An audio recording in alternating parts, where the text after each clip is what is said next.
নমস্কাৰ ইতিবাতিলৈ আপোনাক স্বাগতম জনাইছো ষ্টুডিঅ'ত মই প্ৰাঞ্জল প্ৰতিম হাজৰিকা আৰম্ভণিতে ব্ৰেকিং নিউজ উপনিৰ্বাচনৰ প্ৰাক্ষণত কাইলৈ বিজেপিত যোগদান কৰিব প্ৰাঞ্জল ঘাটোৱাৰে প্ৰাক্তন ডনাৰ মন্ত্ৰী পৱন সিং ঘাটোৱাৰৰ পুত্ৰ প্ৰাঞ্জল ঘাটোৱাৰ অসম প্ৰদেশ যুৱ কংগ্ৰেছৰ প্ৰাক্তন উপসভাপতি আছিল প্ৰাঞ্জল ঘাটোৱাৰ বিজেপিৰ ৰাজ্যিক সভাপতি ভৱেশ কলিতাৰ উপস্থিতিত বিজেপিত যোগদান কৰিব প্ৰাঞ্জল ঘাটোৱাৰে আমি পুনৰবাৰ জনাইছো উপনিৰ্বাচনৰ প্ৰাক্ষণত কাইলৈ বিজেপিত যোগদান কৰিব প্ৰাঞ্জল ঘাটোৱাৰে প্ৰাক্তন ডনাৰ মন্ত্ৰী পৱন সিং ঘাটোৱাৰৰ পুত্ৰ প্ৰাঞ্জল ঘাটোৱাৰ অসম প্ৰদেশ যুৱ কংগ্ৰেছৰ প্ৰাক্তন উপসভাপতি আছিল প্ৰাঞ্জল ঘাটোৱাৰ বিজেপিৰ ৰাজ্যিক সভাপতি ভৱেশ কলিতাৰ উপস্থিতিত বিজেপিত যোগদান কৰিব প্ৰাঞ্জল ঘাটোৱাৰে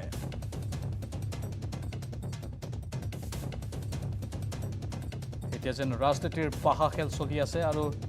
বিভিন্ন ৰাজনৈতিক দলৰ নেতাই আন ৰাজনৈতিক দলত যোগদান কৰিছে আৰু তাৰ মাজতে কংগ্ৰেছৰ নেতা আহিব বিজেপিলৈ প্ৰাঞ্জল ঘাটোৱাৰৰ কথা আমি উল্লেখ কৰিব বিচাৰিছোঁ প্ৰাঞ্জল ঘাটোৱাৰ হ'ল প্ৰাক্তন ডনাৰ মন্ত্ৰী পৱন সিং ঘাটোৱাৰৰ পুত্ৰ তেওঁ কাইলৈ আনুষ্ঠানিকভাৱে ভাৰতীয় জনতা পাৰ্টিত যোগদান কৰিব অসম প্ৰদেশ যুৱ কংগ্ৰেছৰ প্ৰাক্তন উপসভাপতি আছিল প্ৰাঞ্জল ঘাটোৱাৰ আমাৰ জ্যেষ্ঠ সাংবাদিক ৰাজু বৰুৱা আছে ফোন লাইনত ৰাজু বৰুৱা ৰাজনীতিৰ এটা গুৰুত্বপূৰ্ণ খবৰ প্ৰাঞ্জল সাহেব উপনিৰ্বাচন যেহেতু সন্মুখত 30 অক্টোবৰত উপনিৰ্বাচন আৰু উপনিৰ্বাচনৰ পূৰ্বে প্ৰাঞ্জল ঘাটোৱাৰ যিগৰাকী প্ৰাক্তন যুৱ কংগ্ৰেছৰ উপসভাপতিগৰাকীয়ে কাইলৈ ভৱেশ কলিতা ৰাজ্যিক বিজেপিৰ সভাপতি ভৱেশ কলিতাৰ উপস্থিতিত যোগদান যিহেতু বিজেপিত কৰিব গতিকে এই গোটেই খবৰটো যদি চোৱা যায় সামূহিকভাৱে যে পৱন সিং ঘাটোৱাৰ তেওঁৰ পিতৃ বা মাতৃ জীৱনতাৰা ঘাটোৱাৰ দুয়োগৰাকী কংগ্ৰেছৰ পুৰণি তেওঁলোক যিহেতু নেতা গতিকে সেই দুয়োগৰাকীৰে পৱন সিং ঘাটোৱাৰ হওক বা জীৱনতাৰা ঘাটোৱাৰ হওক তেওঁলোকৰ প্ৰভাৱ ডিব্ৰুগড়খনত আছে অসমৰ কংগ্ৰেছত প্ৰভাৱ তেওঁলোকৰ আছে আৰু বিশেষকৈ মৰাণ সমষ্টিৰ পৰা যিহেতু তেওঁলোকৰ ঘৰ মৰাণত আৰু বাপেক যদি চোৱা যায় তেনেহ'লে প্ৰাঞ্জল ঘাটোৱাৰৰ পিতৃ হৈছে পৱন সিং ঘাটোৱাৰ প্ৰাক্তন ডনাৰ মন্ত্ৰী তেওঁৰ এটা কংগ্ৰেছত যথেষ্ট হোল্ড আছে আৰু ঠিক একেদৰে জীৱনতাৰা ঘাটোৱাৰ আছে আৰু প্ৰাঞ্জল ঘাটোৱাৰ যদি চোৱা যায় তেনেহ'লে যুৱ কংগ্ৰেছৰ যিহেতু তেওঁ প্ৰাক্তন উপসভাপতি আছিলে গতিকে তেওঁৰো যথেষ্ট সেই দলটোৰ প্ৰতি বা দলটোত তেওঁৰ কিছু অৰিহণা তেওঁৰ আছে গতিকে এই সময়ছোৱাত উপনিৰ্বাচন সন্মুখত আৰু পৱন সিং ঘাটোৱাৰ যিহেতু চাহ মজদুৰ সংঘৰ তেওঁ সভাপতি বৰ্তমানৰ গতিকে এই গোটেই যদি বিষয়টো চোৱা যায় তেনেহ'লে প্ৰাঞ্জল ঘাটোৱাৰে যোগদান কৰাৰ পিছতে বিজেপি যথেষ্ট শক্তিশালী হোৱাৰ দিশে আগবাঢ়ি গৈছে আৰু চাহ জনজাতিৰ যিখিনি ভোট যদি আমি 2021 নিৰ্বাচন চাওঁ বা 2016 নিৰ্বাচন চাওঁ সেই নিৰ্বাচনী যিটো ফলাফল সেই ফলাফলটোত এটা কথা প্ৰতিফলিত হৈছিল যে তেওঁলোকে চাহ জনজাতিৰ যিখিনি ভোট আছে সেই চাহ জনগোষ্ঠীৰ ভোটখিনি বিজেপিয়ে লাভ কৰি আহিছিলে পূৰ্বে যদি আমি চাওঁ তেনেহ'লে কংগ্ৰেছে আদি আৰু পুদিক লৈ যি ৰাজনীতি কৰিছিল এই চাহ জনগোষ্ঠীৰ ভোট আদায়ৰ ক্ষেত্ৰত কিন্তু বিজেপিয়ে যথেষ্ট লাভান্বিত হোৱা আমি দেখিছোঁ 2016 নিৰ্বাচন হওক বা তাৰ পিছত যদি আমি 2019 লোকসভা নিৰ্বাচনো চাওঁ সেই লোকসভা নিৰ্বাচনতো কিন্তু চাহ জনগোষ্ঠীৰ ভোট বিজেপিয়ে লাভ কৰিছিল আৰু এতিয়া যিহেতু উপনিৰ্বাচন সন্মুখত আছে এই উপনিৰ্বাচন 5টা সমষ্টিৰ ভিতৰত বিশেষকৈ আমি যদি চাওঁ তেনেহ'লে থাউৰা আৰু মৰিয়নি এই দুটা সমষ্টিৰ চাহ জনগোষ্ঠীৰ ভোটে যথেষ্ট প্ৰভাৱান্বিত কৰিব গতিকে প্ৰভাৱ বিস্তাৰ কৰা এই দুটা সমষ্টিত যেতিয়া প্ৰাঞ্জল ঘাটোৱাৰ আহিব হয়তো প্ৰাঞ্জল ঘাটোৱাৰক সন্মুখত ৰাখি পৰৱৰ্তী সময়ত পৱন সিং ঘাটোৱাৰৰ কথাও যিহেতু ওলাই আছিল যে প্ৰাক্তন ডনাৰ মন্ত্ৰীগৰাকীয়ে বিজেপিত যোগদান কৰিব এই বিষয়টো হয়তো প্ৰাসংগিক হৈ পৰিব পাৰে পৱন সিং ঘাটোৱাৰ অৰ্থাৎ গোটেই পৰিয়ালটো যোনটো কংগ্ৰেছৰ এটা বিশেষ পৰিয়াল আছিলে সেই পৰিয়ালটোৱে হয়তো বিজেপিত যোগদান কৰিব আৰু বিজেপিত যোগদান কৰাৰ লগে লগে বিজেপিৰ হাত শক্তিশালী হ'ব তাৰ পৰিৱৰ্তে কিন্তু কংগ্ৰেছৰ এতিয়া যদি চাওঁ আমি বাঘা নেতা কিন্তু কংগ্ৰেছৰ পৰা লাহে লাহে বিজেপিমুখী হৈছে আৰু বিজেপিমুখী হোৱাৰ পিছত কংগ্ৰেছৰ যিটো শক্তি আছিলে যিটো ভেটি আছিলে যিটো দুৰ্গ আছিলে সেইটো লাহে লাহে খহিবলৈ আৰম্ভ হৈছে প্ৰাঞ্জল ৰাজু লাইমলাইটত থকা নেতা পৱন সিং ঘাটোৱাৰ নিজে নাহি প্ৰথমে পুত্ৰক প্ৰক্ষেপ কৰিছে বিজেপিলৈ প্ৰথমে পুত্ৰ আহিব তাৰ পাছতহে পিতৃ আহিব অলপ বেলেগ ধৰণে তেওঁলোকে এই সকলো সিদ্ধান্ত লৈছে নেকি অলপ তাতো কৌশল আছে নেকি বাৰু কিবা চাওক প্ৰাঞ্জল যদি সৰ্বভাৰতীয় ৰাজনীতিও আমি চাওঁ তেনেহ'লে সৰ্বভাৰতীয় ৰাজনীতিতো তেনেকুৱা ধৰণৰ কিছু কথা আহিছে তেনেকুৱা ধৰণৰ পিতৃয়ে যোগদান নকৰে প্ৰথমতে পুত্ৰই যোগদান কৰে তাৰপিছত পৰিয়ালটো গুচি আহে ঠিক একেদৰে ইয়াৰ ক্ষেত্ৰতো দেখা গৈছে যে প্ৰাঞ্জল যদি ঘাটোৱাৰে যোগদান কাইলৈ যিহেতু কৰিব বুলি আমাৰ হাতত সূত্ৰৰ যিটো বিজেপি সূত্ৰৰ মতে খবৰ আছে যে 4:30 বিজেপিৰ হেঙেৰাবাৰীস্থিত যি ৰাজ্যিক বিজেপিৰ কাৰ্যালয় আছে তাতে ৰাজ্যিক বিজেপিৰ সভাপতি ভৱেশ কলিতাৰ উপস্থিতিত বিজেপিত যোগদান কৰিব প্ৰাঞ্জল ঘাটোৱাৰে। আৰু প্ৰাঞ্জল ঘাটোৱাৰক সন্মুখত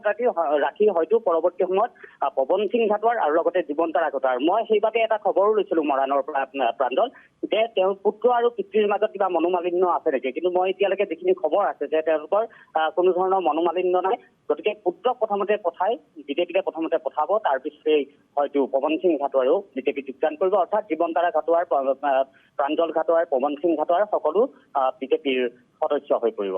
ধন্যবাদ জনাইছোঁ ৰাজু বৰুৱা এইখিনি তথ্যৰ বাবে। এইটো গুৰুত্বপূৰ্ণ খবৰ, কাৰণ উপ নিৰ্বাচনৰ প্ৰাক্ষণত কাইলৈ বিজেপিত যোগদান কৰিব প্ৰাঞ্জল ঘাটোৱাৰে। প্ৰাক্তন ডনাৰ মন্ত্ৰী পৱন সিং ঘাটোৱাৰৰ পুত্ৰ প্ৰাঞ্জল ঘাটোৱাৰ অসম প্ৰদেশ যুৱ কংগ্ৰেছৰ প্ৰাক্তন উপ সভাপতি আছিল প্ৰাঞ্জল ঘাটোৱাৰ।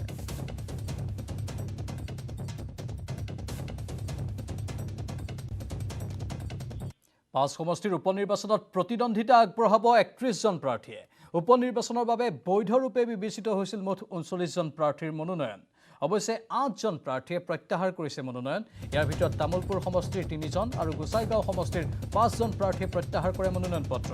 30 অক্টোবৰত অনুষ্ঠিত হ'বলগীয়া নিৰ্বাচনত গোসাইগাঁৱত 8জন, তামুলপুৰত 6জন, ভৱানীপুৰত 8জন, মৰিয়নীত 4জন আৰু থাওৰাত অৱতীৰ্ণ হ'ব 5জন প্ৰাৰ্থী।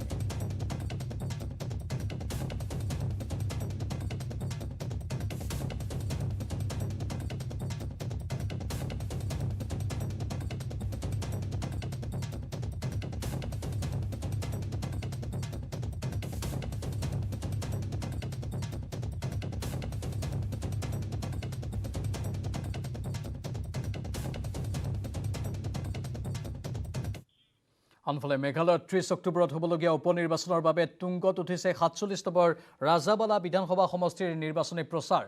অসম মেঘালয় সীমান্তৰ ৰাজাবালাত NPP দলৰ বিশাল নিৰ্বাচনী সভা। পুৰাণ ভাইটবাৰী BNA মডেলৰ উচ্চতৰ মাধ্যমিক বিদ্যালয়ৰ খেলপথাৰত আয়োজিত নিৰ্বাচনী সভাত অংশগ্ৰহণ মুখ্যমন্ত্ৰী কনৰাড চাংমাৰ। NPP দলৰ প্ৰাৰ্থী আব্দুছ চালেৰ হৈ নিৰ্বাচনী প্ৰচাৰ চলালে মেঘালয়ৰ মুখ্যমন্ত্ৰীগৰাকীয়ে। নিৰ্বাচনী সভাত বহুকেইজন NPP দলৰ নেতাৰ লগতে উপস্থিত থাকে ফুলবাৰীৰ বিধায়ক ৰহিবুল ইছলাম। ইপিনে নিৰ্বাচনী সভাত অংশগ্ৰহণ কৰি কংগ্ৰেছক তীব্ৰ সমালোচনা কৰে মেঘালয়ৰ মুখ্যমন্ত্ৰীগৰাকীয়ে। मुझे पूरा विश्वास है कि सिर्फ राजाबाला कॉन्स्टिट्यूंसी नहीं,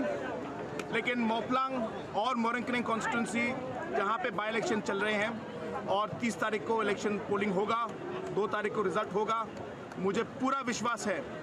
कि राजाबाला में हम लोग बहुत भारी बहुमत से, बहुत हाई मार्जिन से हम लोग ये इलेक्शन जीतेंगे। और बाकी जो 2 खासी हिल्स में कॉन्स्टिट्यूंसीज हैं उनमें भी मुझे पूरा विश्वास है कि NPP will win both those constituencies also. এবাৰ গুৱাহাটীত জোৱাৰ বিৰুদ্ধে ক্ৰাইম ব্ৰাঞ্চৰ অভিযান। নৱগ্ৰহৰ মেপল ওকৰ এটা এপাৰ্টমেণ্টত তলাচী। দীৰ্ঘদিন ধৰি IPLৰ নামত চলি আছিল জোৱা।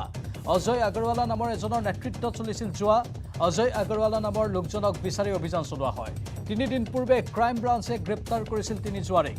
3 জোৱাৰীৰ স্বীকাৰোক্তিৰ ভিত্তিতেই এই অভিযান চলোৱা হয়।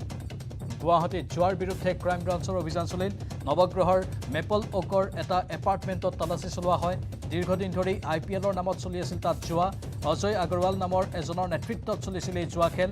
অজয় আগৰৱাল নামৰ লোকজনক বিচাৰিয়েই অভিযান চলোৱা হয়। 3 দিন পূৰ্বে ক্ৰাইম ব্ৰাঞ্চে গ্ৰেপ্তাৰ কৰিছিল 3 জোৱাৰীক আৰু 3 জোৱাৰীৰ স্বীকাৰোক্তিৰ ভিত্তিতেই এই অভিযান চলোৱা হয়।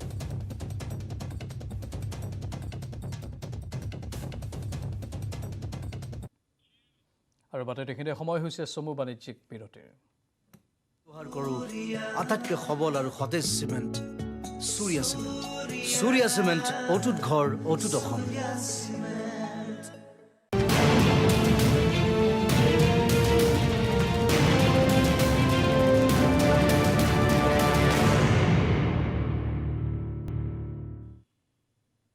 পুনৰ স্বাগতম। এতিয়া উৎকট গৰমে দহিছে ৰাজ্যক। ইতিমধ্যে 10টা বৰ্ষৰ ভিতৰত অক্টোবৰ মাহৰ সৰ্বাধিক গৰমে দহিছে অভিলেখ। বিগত 10টা বছৰৰ সকলো অভিলেখ ভংগ কৰি 2021 অক্টোবৰ মাহত গৰমে চুলে 37.7 ডিগ্ৰী চেলছিয়াছ। ইয়াৰ আগতে এই গৰমৰ মাত্ৰা সৰ্বাধিক ৰূপে পৰিগণিত হৈছিল 2016 আৰু 17 বৰ্ষত 36.2 ডিগ্ৰী। কিন্তু এইবাৰ এই সকলো অভিলেখ ভংগ কৰি পাৰাস্তম্ভই চলে 37.7। অসম তথা উত্তৰ পূৰ্বাঞ্চলত মেঘৰ স্থিতি কমি থকাৰ বাবেই এই গৰমৰ প্ৰকোপ বৃদ্ধি হোৱা বুলি মন্তব্য বৰঝাৰ আঞ্চলিক বতৰ বিজ্ঞান কেন্দ্ৰৰ অৱশ্যে অহা কাইলৈ অসমৰ কিছু ঠাইত বৰষুণ অহাৰ আশংকা কৰিছে বৰঝাৰ আঞ্চলিক বতৰ বিজ্ঞান কেন্দ্ৰই हमारे नॉर्थ ईस्टर्न स्टेट्स में कुछ जो टेम्परेचर है मैक्सिमम टेम्परेचर जो है वो अधिक चल रहा है जैसे आज गुवाहाटी में मैक्सिमम टेम्परेचर रिकॉर्ड किया गया है 36.5 डिग्री सेल्सियस डिब्रूगढ़ में 35.8 डिग्री सेल्सियस तेजपुर में 34.7 डिग्री सेल्सियस सिलचर में 35.4 डिग्री सेल्सियस धुबरी में 32.9 डिग्री सेल्सियस जोरहट में 35.0 डिग्री सेल्सियस नॉर्थ लखीमपुर में 36.4 डिग्री सेल्सियस आने वाले दिनों में जो वेदर फोरकास्ट हम लोग एक्सपेक्ट कर रहे हैं तो डे 1 में हम लोग वेदर फोरकास्ट एक्सपेक्ट कर रहे हैं light to moderate rain thunder showers is very likely to occur at a few places over Nagaland Manipur Mizoram and Tripura and light rain thunder showers is very likely to occur at isolated places over Assam Meghalaya and Arunachal Pradesh और साथ ही साथ maximum temperature is very likely to be above normal by 4 to 5 degrees Celsius.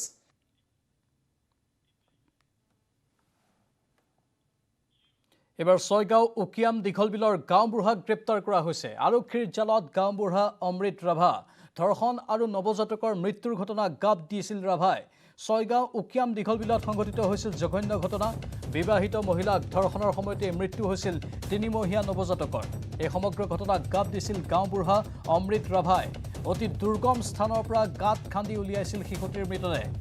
ধৰ্ষণ শিশুৰ মৃত্যুৰ বাবে দায়ী লম্পট ভূপেন ৰাভাক ইতিমধ্যে গ্ৰেপ্তাৰ কৰা হৈছে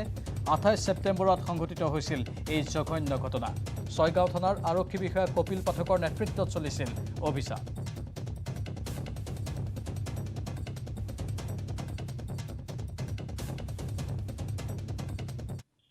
এবাৰ তামিলনাডুত মুখলধাৰ বৰষুণৰ ফলত প্ৰলয়ংকৰী বান তিৰুনেভেলি জিলাত এই ভয়ংকৰ ৰূপ ধাৰণ কৰিছে বানপানীয়ে সংহাৰী বানৰ মাজতে আবদ্ধ হৈ পৰিছে 5 শতাধিক ভক্ত এপিনে ঠায়ে ঠায়ে ঘাইপথৰ ওপৰেৰে বাগৰিছে বাঢ়নী পানী নামবিয়াৰু নদীয়ে সংহাৰী ৰূপ ধাৰণ কৰাৰ পিছতে উদ্ধাৰ অভিযানত নামি পৰিল আৰক্ষী তথা এছডিআৰএফ বাহিনী এই পৰ্যন্ত 4 শতাধিক লোকক উদ্ধাৰ কৰিছে আৰক্ষী প্ৰশাসনে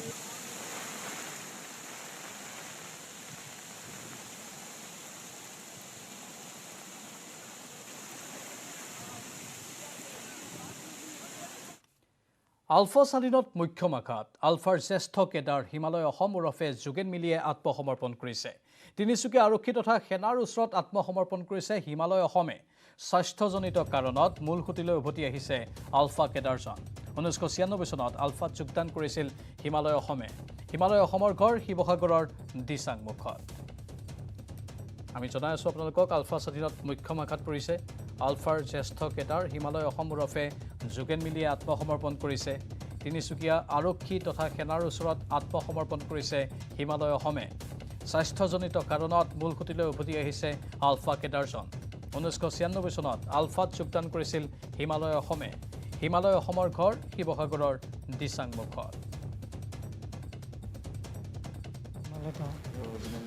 অৰিজিনেল নাম যোগেন মিলি মোৰ দিচাংমুখ অফলত শিৱসাগৰ সংগঠনত 20 বছৰমান হৈছে কোন চনত গৈছিলে আপুনি 99 কিয় ওলাই আহিলে মোৰ নিজৰ ব্যক্তিগত ফেমিলি কণ্ডিশ্যন আৰু মোৰ নিজৰ অলপ ব্যক্তিগত বেমাৰ এটা আছে অসুখীয়াৰ কাৰণে গৈছে জিএছ কুটুম্বত আছে পৰিস্থিতি ভালেই বিভিন্ন আমাৰ যিবোৰ এজেঞ্চিছ আছে ইণ্টেলিজেঞ্চ এণ্ড ছিকিউৰিটি এজেঞ্চিছ তেওঁলোকৰ যৌথ প্ৰচেষ্টাত কেইবাজনো আহিলে একজেক্টলি আচলতে কেইবাজনো তেনেকুৱা মানে ছিনিয়ৰ পৰ্যায়ৰ কেডাৰ বেক কৰিছে মূলসুঁতিলৈ আহিছে চৰকাৰ পলিচি ৱাইজ আমি একচেপ্ট কৰিছোঁ provided they are not involve with any criminal activities ইয়াত অহাৰ পিছতো যদি কিবা ক্ৰিমিনেল এক্টিভিটিছতে হয় তেতিয়া এজ পাৰ ল' একশ্যন লোৱা হ'ব আৰু তেওঁলোকৰ আগতে কৰি অহাৰ ক'ৰবাত যদি ইনভলভমেণ্ট কিবা থাকে তেতিয়াও লোৱা হ'ব কিন্তু সদ্যহতে আমি যি নিজে উইলিং গুচি আহিবলৈ তেখেতসকলৰ আমি যিটো চৰকাৰী যিটো ব্যৱস্থা সেইমতে একচেপ্ট কৰি লোৱা হৈছে আৰু ইয়াৰ লগে লগে সময় হৈছে এতিয়া বাতৰিৰ পৰা বিদায় লোৱাৰ। নমস্কাৰ, শুভৰাত্ৰি।